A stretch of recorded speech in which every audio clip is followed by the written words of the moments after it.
Yo! What is good guys? Welcome back to Joshon Point, no? So ngayon pare, pag-uusapan natin no, yung kahalagahan ng dating. No, bakit importante, ba't lagi ko sinasabi na ilabas mo yung babae?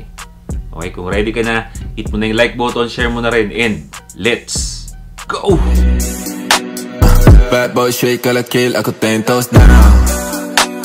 Okay pare, so naisip kong gawa ng video to, no? Kasi gusto kong gusto ko paalam sa inyo yung importansya pare, no? Yung kahalagahan ng dating eh. No, kasi baka akala ninyo pag dating ilalabas mo lang, no, papakita mo lang yung pera mo, no? Pero hindi. Sobrang importante ng dating, maraming oras ang masisave nyo dito, no? Buhay nyo masisave dito pare. Ang dating pare, no, para sa akin, isa yan sa mga traditional na ginagawa, no? Traditional way na hanggang ngayon effective pa rin talaga. Okay? Effective pa rin talaga, wala pa rin palya yan. Gumagana pa rin talaga yung dating, no? Unlike sa panliligaw pare, hindi na siya, sa ngayon hindi na talaga siya nag-work. Pero yung dating pare, yung paglabas sa babae, hanggang ngayon matagal nang naimbento yan, pero hanggang ngayon effective pa rin siya, no? Pag-usapan natin kung bakit. Okay, number one reason kung bakit importante ang dating or yayain lumabas yung babae. Ito, gas-gas na to galing sa akin, lagi kong binabanggit to, no? Number one reason is para malaman mo kung gusto ka nung babae, no? Dahil dito, hindi na masasayang yung oras mo pare. Okay, marami kang oras na masisave, marami kang pera na masisave. Okay? Kasi for example, 1 week mo siyang fino-flirt, maganda yung balikan ninyo, yayain mo kagad ng date, no? Para malaman mo, una, kung pinagtitripan ka lang yan, kung sinasakyan ka lang yan, no? Number 2, para malaman mo kung gusto ka talaga yan. Kasi ang babaeng sasama sa'yo sa date, naglaan ng oras sa'yo pare, ibig sabihin nakitaan ka ng potential niyan, no? Sa ugali mo man or physically, pero nakitaan ka ng potential niyan, kaya sasama sa'yo yan. Once sumama sa'yo yan, alam mo na. Alam mo na pare sa isip mo na may gusto itong babae na to. Hindi ka na nag-aksaya ng oras. Hindi ka na nanligaw. Hindi na nasayang yung resources mo. Alam mo na kagad. So, gagawin mo na yung mga next step. Diba? Kaya paulit-ulit ko sinasabi sa inyo. No? Pag maganda na yung balikan ninyo, ilabas mo na kagad pare. Para hindi ka na mag-aksaya ng oras para malaman mo kagad na gusto ka ng babae. Okay, no need naman ligaw. Pag sumama na sa iyo yung babae, no need naman ligaw. Malalaman mo rin dito kung pinagtitripan ka. Okay, kasi kung yaya ka ng yaya, hanggang 2 beses niyaya mo ng date, hindi sumasama sa iyo, ang daming rason, tapos hindi ka tinutulungan mag-set ng schedule, move on agad. No? Ibig sabihin yan, gusto lang niya yung attention mo, pinagtitripan ka lang niya. Okay, so doon pa lang nakikita natin yung importansya ng pag-yaya ng date. Okay, number 2 pare. Number 2 na importansya, no? Or bakit mahalaga ang pagyaya ng date sa babae. Okay? Para masala mo or makilala mo ng mabuti yung babae. Okay? Once na sumama na siya sa'yo ng date once, no? So doon pa lang pwede mo nang yayain ng mga date yan for multiple times, di ba? Sabihin natin siguro mga once a week, no? Lumalabas na kayo.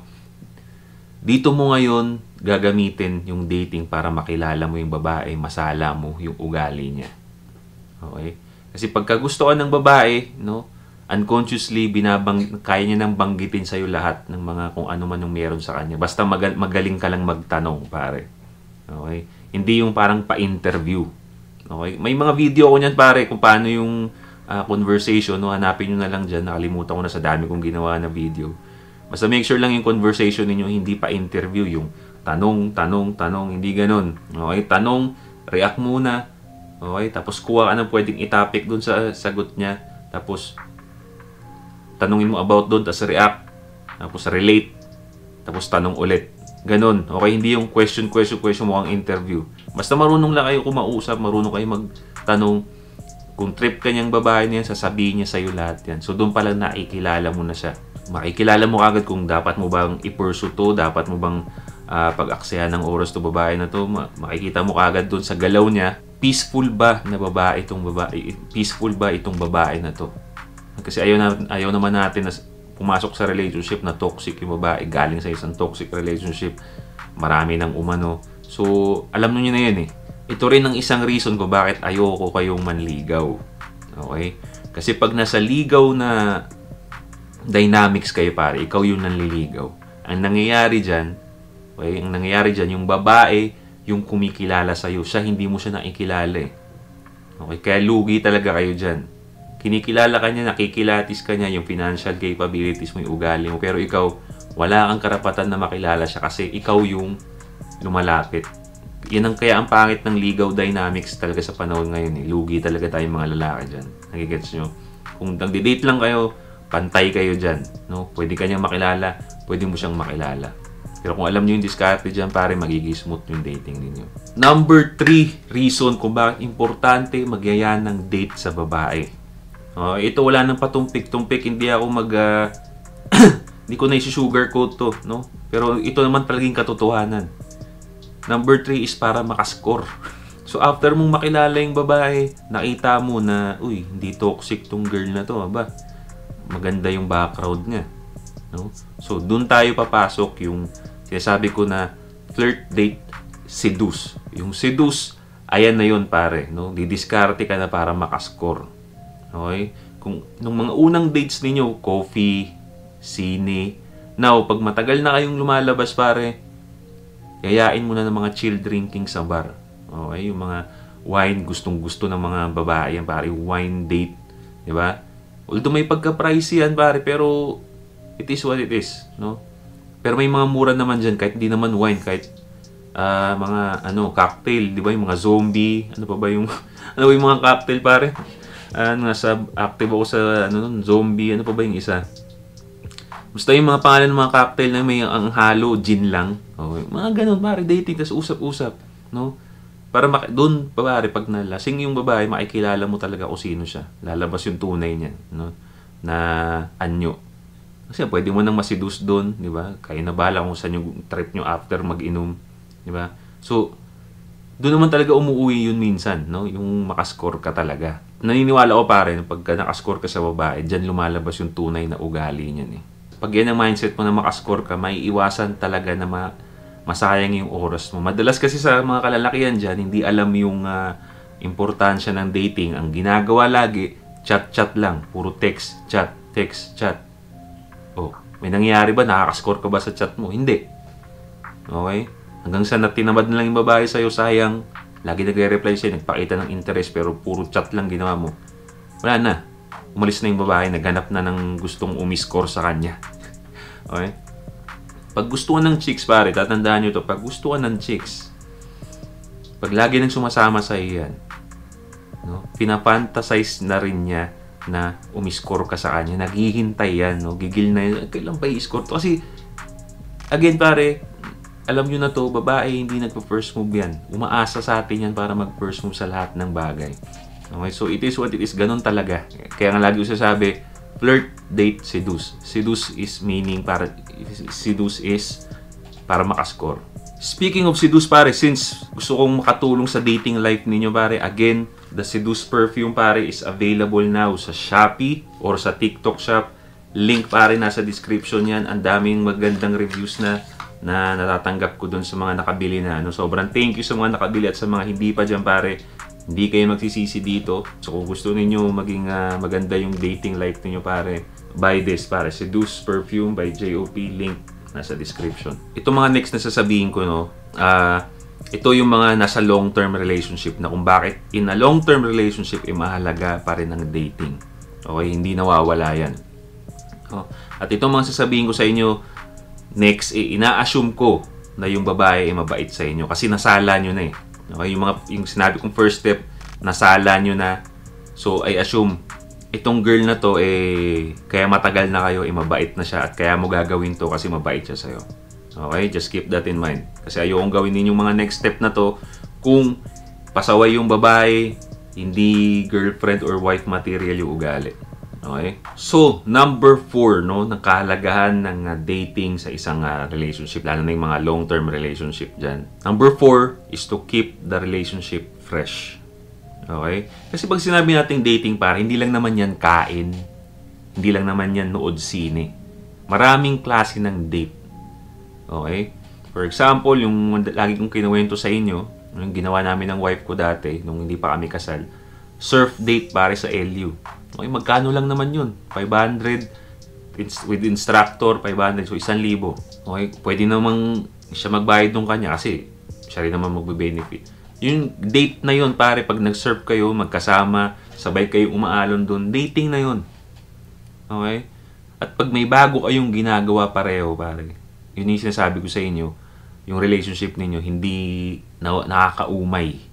Okay, may bago kayong experiences pareho, may bago kayong experiences na pag-uusapan. Okay, kaya importante yung dating na yan kahit nasa relationship na kayo.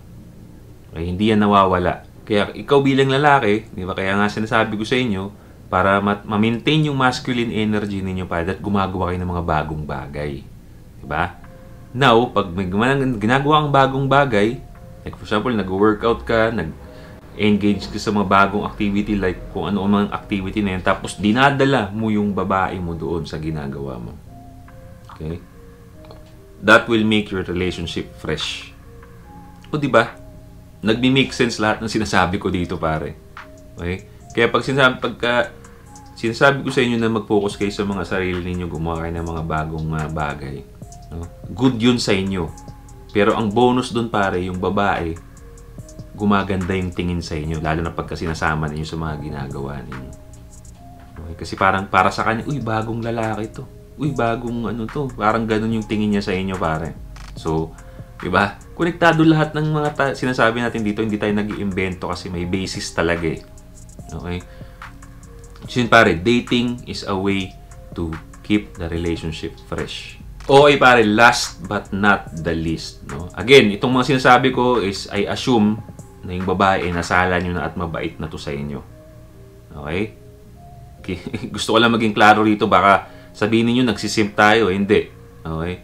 So number 5 pare, number 5 ng importansya ng dating, no? Is number 5, reciprocate. Okay? Kasi tayo mga lalaki pare, ang ibig ko sabihin doon sa reciprocate, 'di ba? Ibabalik mo lang. Now, hindi naman ibig sabihin na kung ano yung ginagawa ng babae sa'yo, totally, ibabalik mo lang. For example, pinaglulutuan ka niya. Diba? Kung wala ka naman talagang alam sa pagluto, hindi mo naman pwedeng pilitin na magluto, tapos hindi naman masarap. So, wala rin. Diba? For example, pinaglilinisan ka ng babae or pinagsisilbihan ka, hindi ka naman din marunong sa mga ganon or may feeling mo nakukornian ka gawin yun. Diba? Hindi mo naman pwede pilitin yun, magiging pilit. Nagigets nyo? So, isa yung dating, pare, ng way ng mga lalaki to reciprocate kung ano yung ginagawang kabaitan sa atin ng babae. Nagigets nyo? For example, ako, sa totoo lang, ito yung lagi kong ginagawa sa wife ko. No? Pag yung wife ko, after niya kunyari, naglinis siya kahapon, naglinis ng bahay, tapos, lagi naman ako nilulutuan ng wife ko. Yung ginagawa ko sa kanya, nililibre ko siya lagi. Lumalabas kami, nihihaya ko siya ng date. Kahit ano man yung shift ko, kunyari, panggabi ako, no? Ang date namin, breakfast, no? Ilalabas ko siya. Yun yung way ko ng pag-show ng reciprocation Di ba? Hindi naman ako masyadong masipag maglinis ng bahay. Ang ginagawa ko lang mga aso. Nilinis ko yung etchas ng mga aso, tapos minsan nagmamap-map din ako ganyan sa labas. Hindi ko kaya yung ganun So, ang pag-way ko ng reciprocate is to date her. So, kasi pare, sa totoo lang, tayo mga lalaki, may iba't ibang way tayo ng pag-show ng affection Di ba? Hindi naman tayo katulad ng mga babae na nag-show ng feelings masyado. Ako, hindi ako masyado nag-show ng feelings Di ba? So, ang way ko ng pag-show ng feelings is to reciprocate. So, pag yung babae, di ba, lagi ko nasabi sa inyo, reciprocate lang. Pag mabait yung babae sa inyo, reciprocate. So, isang way ng pag-reciprocate natin is dating. Ilabas mo. Diba? At the same time, you keep the relationship fresh. Alright? Sana na-gets nyo yun, pare. No? So yeah, that's it, pare. I hope may natutunan na naman kayo dito. Leave a comment down below kung ano mga reaction ninyo. Like the video. Don't forget to subscribe. Hit the bell para notified kayo sa mga bago nating videos. Once again, this is Josh on Point. See you next time. Boom!